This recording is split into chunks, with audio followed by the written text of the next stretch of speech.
जय हिंद साथियों, हिंदी भाई विवेक चौधरी के इस यूट्यूब चैनल पर मैं विवेक आप सभी विज्ञ साथियों का हार्दिक स्वागत करता हूँ।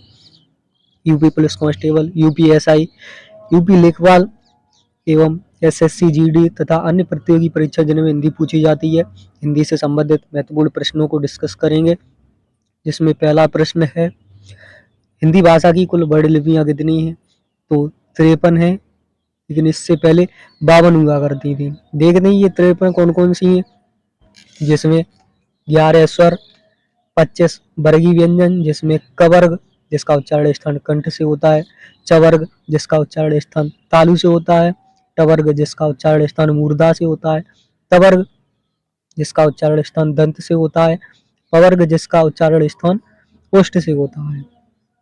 4 अंत्यस्थ व्यंजन होते हैं जो येरेलेबे होते हैं, या और बा को अर्धस्वर, जबकि रा को लुंठित या प्रकंपित और ला को पारसी व्यंजन कहते हैं।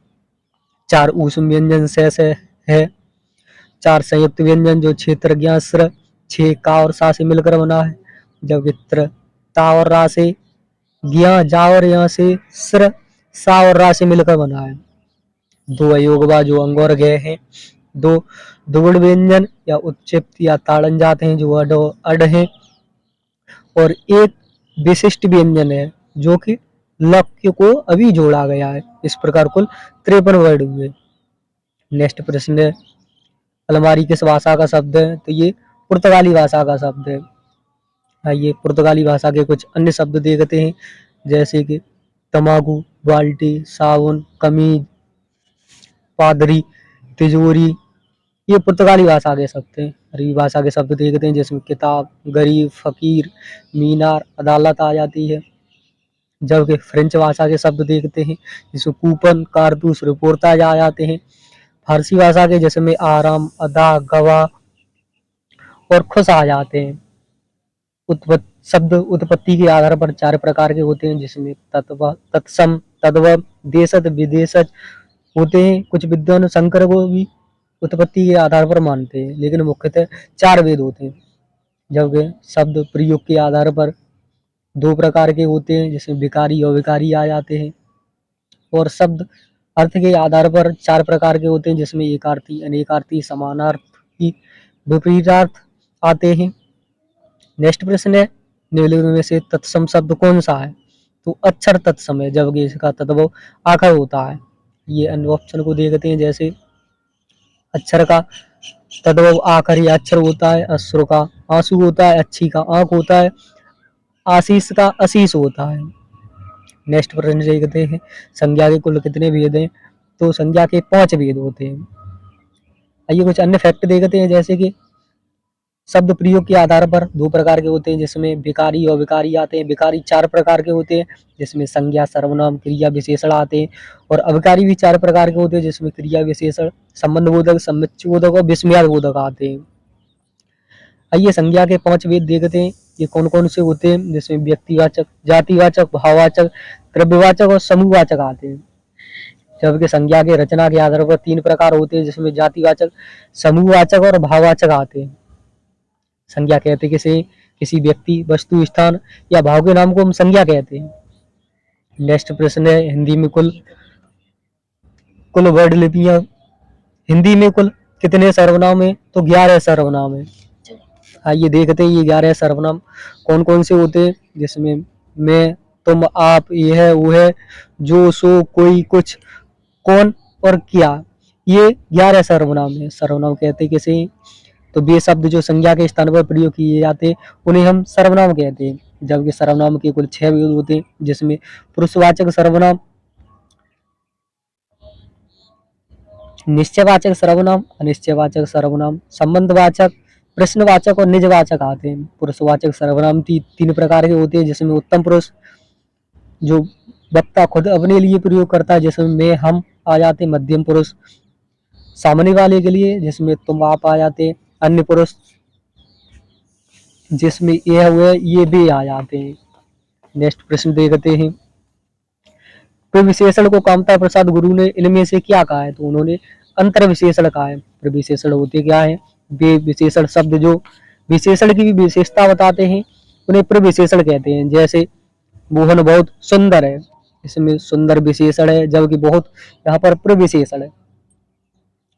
आइए विशेषण देखते हैं क्या होता है।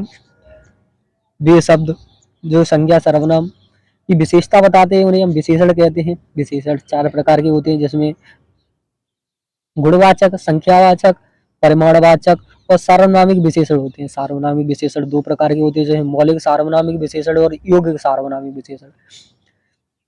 संख्यावाचक विशेषण भी 5 प्रकार के होते हैं, जिसमें गणनावाचक जैसे 1 2 3, क्रमवाचक जिसमें पहला दूसरा तीसरा इस प्रकार होते हैं, आवृत्तिवाचक जिसमें दुगुना चौगुना 5 गुना इस प्रकार आते हैं, जबकि समुदायवाचक में 4 और 5 और इस प्रकार के शब्द आते हैं। और लास्ट है प्रत्येक बोधक, जिसमें हर एक इस प्रकार के शब्द आते हैं। नेक्स्ट प्रश्न है, निम्नलिखित शब्दों में विशेषण को पहचानिए। तो ऐतिहासिक विशेषण है। आइए कुछ अन्य विशेषण और विशेष्य देखते हैं। जैसे इतिहास से विशेषण ऐतिहासिक बनता है, उपासना से उपास्य बनता है, आश्वासन से आश्वास्त बनता है, अपेक्षा से अपेक्षित बनता है, अग्नि से आग्नेय बनता है, लक्षण से लाक्षणिक बनता है। नेक्स्ट प्रश्न है, काला कपड़ा में कौन सा विशेषण है? तो इसमें गुणवाचक विशेषण है। कपड़े की विशेषता बताई गई है, काला है। गुणवाचक विशेषण के भी कुछ भेद होते हैं जिन्हें हम देखते हैं, जैसे कालबोधक जैसे नया, पुराना, ताजा, प्राचीन, रंगबोधक जिसमें लाल, पीला, नीला, हरा, काला, बैंगनी, दशाबोधक जिसमें मोटा, पतला, युवा, वृद्ध, भारी, गीला, गुणबोधक जिसमें अच्छा, भरा, भला, बुरा, कपटी, झूठा, सच्चा, पापी, आकार बोधक जिसमें गोल गोल, चौकोर, सुडौल, मोटा, पतला, लंबा इस प्रकार के होते हैं। और स्थान बोधक जिसमें भीतरी, बाहरी, दाया, बाया, क्षेत्रीय इस प्रकार के शब्द आते हैं। नेक्स्ट प्रश्न है, क्रिया के रूपांतरण को क्या कहते हैं? तो वाच्य कहते हैं। वाच्य 2 प्रकार के होते हैं, जिसमें कर्तवाच्य, वाक्य 3 प्रकार के होते हैं, जिसमें कर्तवाच्य, क्रमवाच्य और भाववाच्य आते हैं। जबकि क्रिया मुख्यतः 2 प्रकार की होती है, जिसमें सकर्मक, अकर्मक आती है। नेक्स्ट प्रश्न है, निम्नलिखित में से कौन सा शब्द अव्यय नहीं है? तो जूता, ये अव्यय नहीं है, ये जातवाचक संज्ञा है। अव्यय होते क्या है? तो अव्यय एक अविकारी शब्द है जिस पर लिंग, वचन तथा कारक का कोई प्रभाव नहीं पड़ता है। अव्यय वे शब्द होते हैं जो किसी शब्द में लग के उसमें एक विशेष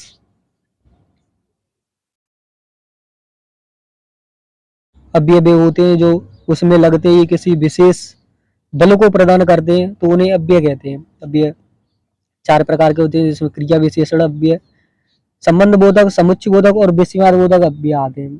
क्रिया विशेषण अव्यय भी 4 प्रकार के होते हैं, जिसमें स्थानवाचक, कालवाचक, रीतिवाचक और परिमाणवाचक आते हैं। जबकि संबंध बोधक अव्यय इसके 13 भेद हैं, लेकिन यूपीएसआई में पिछली बार पूछा गया उसमें 14 भेद माने गए, लेकिन इसके 13 भेद होते हैं, जिसमें कालवाचक, स्थानवाचक, सादृश्यवाचक, तुलनावाचक, दिशावाचक, साधनवाचक, हेतुवाचक, विषयवाचक, व्यतिरेकवाचक, विनिमयवाचक, विरोधवाचक, सहचरवाचक और संग्रहवाचक आते हैं। जो कि वाच्य 3 प्रकार के होते हैं, जिसमें कर्तवाच्य, क्रमवाच्य, भाववाच्य आते हैं। कृतवाच्य में क्रिया सकर्मक, अकर्मक किसी भी प्रकार की हो सकती है। कर्मवाच्य में क्रिया हमेशा सकर्मक होगी, जबकि भाववाच्य में क्रिया हमेशा अकर्मक होती है। नेक्स्ट प्रश्न है, रविवार है वह घर पर ही होगा, इस वाक्य में रेखांकित शब्द क्या है? तो ये निपात है। निपात कैसे हैं? वाक्य में किसी शब्द या पद के बाद जो अव्यय लगकर एक विशेष बल या अवधारणा को व्यक्त करते हैं उन्हें निपात कहते हैं। जैसे ही, भी, तो, तक, मात्र, भर, ये अव्यय, ये निपात है। नेक्स्ट प्रश्न है, आजन्म शब्द में कौन सा समास है? तो इसमें अव्ययभाव समास है। आइए देखते हैं समास कितने प्रकार के होते हैं। तो समास सामान्यतः या मुख्यतः 6 प्रकार के होते हैं, जिसमें अव्ययीभाव समास, तत्पुरुष समास, द्वंद्व समास, बहुब्रीहि समास, द्विगु समास और कर्मधारय समास आते हैं। जबकि पद की प्रधानता के आधार पर 4 प्रकार के होते हैं, जिसमें अव्ययीभाव समास जिसका पूर्व पद प्रधान होता है, तत्पुरुष समास जिसका उत्तर पद प्रधान होता है, द्वंद्व समास जिसके दोनों पद प्रधान होते हैं, बहुव्रीहि समास जिसके दोनों पद अप्रधान होते हैं। अव्ययीभाव समास में पहला पद उपसर्ग होगा, जबकि तत्पुरुष समास में कारक चिन्ह आएंगे। द्वंद्व समास में बीच में योजक चिन्ह आएगा या विपरीत शब्द दिए होंगे, जबकि बहुव्रीहि समास में कोई शब्द दिया होगा उसका एक विशेष अर्थ निकले तो वह बहुव्रीहि समास होता है। द्वंद्व समास में प्रथम पद संज्ञावाची होगा और अंतिम पद मिलके एक समूह का बोध कराएंगे, जबकि कर्मधारय समास में विशेषण विशेष से या विशेष से विशेषण शब्द प्रयोग किए जाएंगे। आइए अव्ययी भाव के अन्य उदाहरण देखते हैं, जैसे प्रतिदिन यानी प्रत्येक दिन, प्रति उपसर्ग लगा हुआ है। अनुरूप, रूप के अनुसार, यहाँ अनुपसर्ग लगा है। प्रतिकूल यानी इच्छा के विरुद्ध, यहाँ भी प्रति उपसर्ग है। नेक्स्ट प्रश्न है स्त्री शब्द का बहुवचन बताइए। तो स्त्री शब्द का बहुवचन स्त्रियां होंगी। वचन दो प्रकार के होते हैं, जिसमें एक वचन और बहुवचन आते हैं। एक वचन जो एक ही वस्तु या व्यक्ति का ज्ञान कराए तो वह एक वचन होगा, जबकि एक से अनेक हो तो वहां पर बहुवचन होगा। जैसे तिथ से बहुवचन तिथियां, नीति से नीतियां, नारी से नारियां, दिव्या से दिव्या, चिड़िया से चिड़िया, गुड़िया से गुड़िया और घर से घरों बहुवचन बनता है। इसी प्रकार मुनि से बहुवचन मुनिवृंद, गली से गलियां, नदी से नदियां, साड़ी से साड़ियां बहुवचन है। नेक्स्ट प्रश्न है दिए गए वाक्य का काल ज्ञात कीजिए। नेताजी ने भाषण दिया, तो इसमें सामान्य भूतकाल होगा।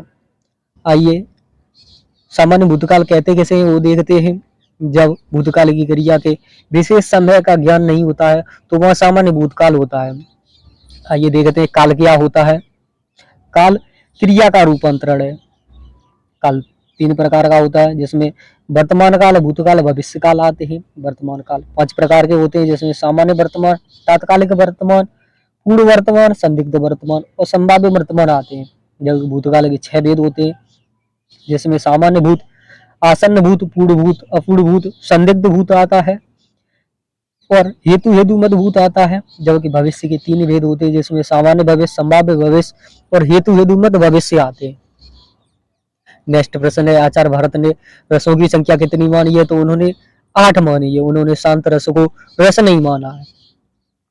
आइए देखते हैं ये 8 कौन कौन से हैं, जिसमें श्रृंगार रस जिसका स्थायी रति होता है, करुण रस जिसका स्थायी शोक होता है, वीर रस जिसका स्थायी भाव उत्साह होता है, विवत रस जिसका स्थायी भाव जुगुप्सा या घृणा होती है, जबकि हास्य रस जिसका स्थायी भाव हास होता है, रौद्र रस जिसका स्थायी क्रोध होता है, भयानक रस इसका स्थायी भाव भय होता है, अधोर रस इसका स्थायी भाव आश्चर्य या विस्मय होता है।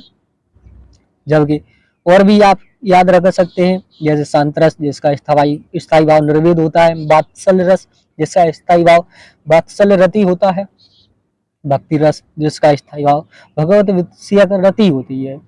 भरत मुनि ने 8 माने हैं, तो वो हम आपको ऊपर बता चुके हैं। रस के अंग तो 4 होते हैं, जिसमें स्थायी भाव, विभाव, अनुभाव और संचारी भाव आते हैं। स्थायी भाव 9 होते हैं, जबकि विभाव 2 प्रकार के होते हैं, जिसमें आलम्बन और उद्दीपन आते हैं। आलम्बन भी 2 प्रकार के होते हैं, जिसमें आश्रयागत विश्रयागत होते हैं। इस प्रकार आप ये भी याद रख सकते हैं। नेक्स्ट प्रश्न है जहाँ उपमा अलंकार का सौंदर्य अर्थ निहित हो वह कौन सा अलंकार होगा। तो उपमा अलंकार एक अर्थालंकार है, जिसमें अर्थ के माध्यम से सौंदर्य उत्पन्न किया जाता है। अलंकार 3 प्रकार के होते हैं, जिसमें शब्दालंकार, अर्थालंकार और विहालंकार होते हैं, लेकिन सामान्यतः 2 ही होते हैं, जिसमें शब्दालंकार और अर्थालंकार होते हैं।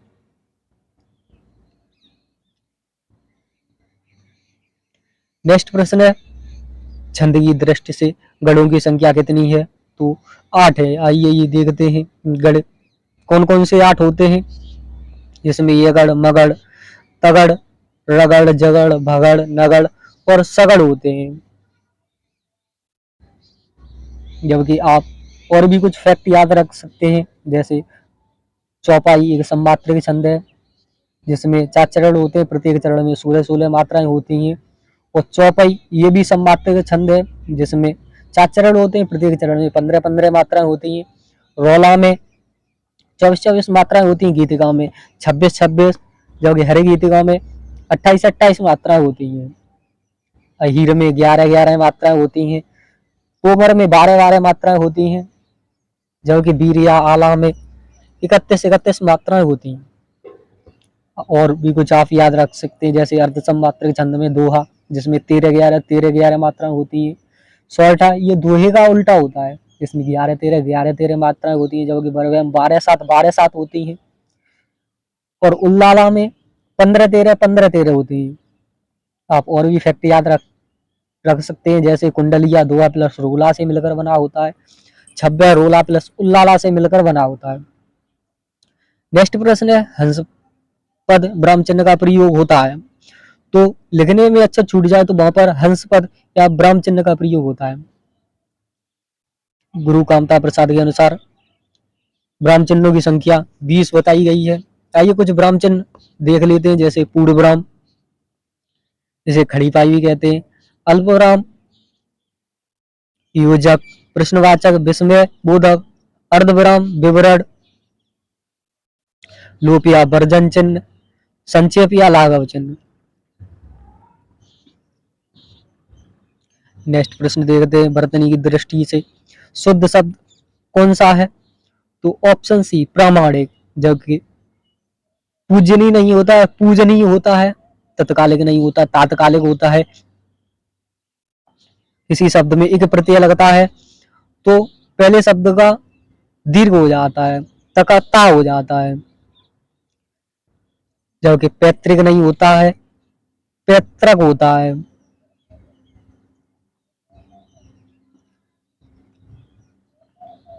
जैसा कि नीचे दिया है, पूजनीय शुद्ध शब्द होता है, तात्कालिक होता है और पैतृक होता है। नेक्स्ट प्रश्न है, ने कारक चिन्ह है, तो ये कर्ता कारक के साथ ने कारक चिन्ह लगता है। कारक चिन्हों की संख्या 8 होती है। आइए देखते हैं, कारक चिन्ह कहते किसे, संज्ञा या सर्वनाम के जिस रूप से क्रिया के करने वाले का बोध होता है उसे कर्ता कारक कहते हैं। कारक, इसका कारक चिन्ह ने होता है। आइए देखते हैं ये 8 कौन कौन से होते हैं, जिसमें कर्ता कारक जिसका चिन्ह ने होता है, कर्म का को होता है, करण से या के द्वारा होता है, संप्रदान को के लिए, अपादान से ये अलगाव के अर्थ में होता है, जबकि करण में से साधन के लिए प्रयोग किया जाए, संबंध का की के, नानी रे रारी रे, अधिकरण में पर संबोधन हे अरे वो। नेक्स्ट प्रश्न है, देवदास उपन्यास पर 3 फिल्म बन चुकी हैं, तो इस उपन्यास के लेखक कौन है, तो ये शरद चंद्र चट्टोपाध्याय हैं। आइए इनकी कुछ अन्य देखते हैं, तो इनका श्रीकांत है उपन्यास जो 4 खंडों में है, गृहदा, परिणीता, चरित्रहीन, मेज दीदी, विप्रदास, देना पावना, ये शरद चंद्र चट्टोपाध्याय के कुछ उपन्यास हैं।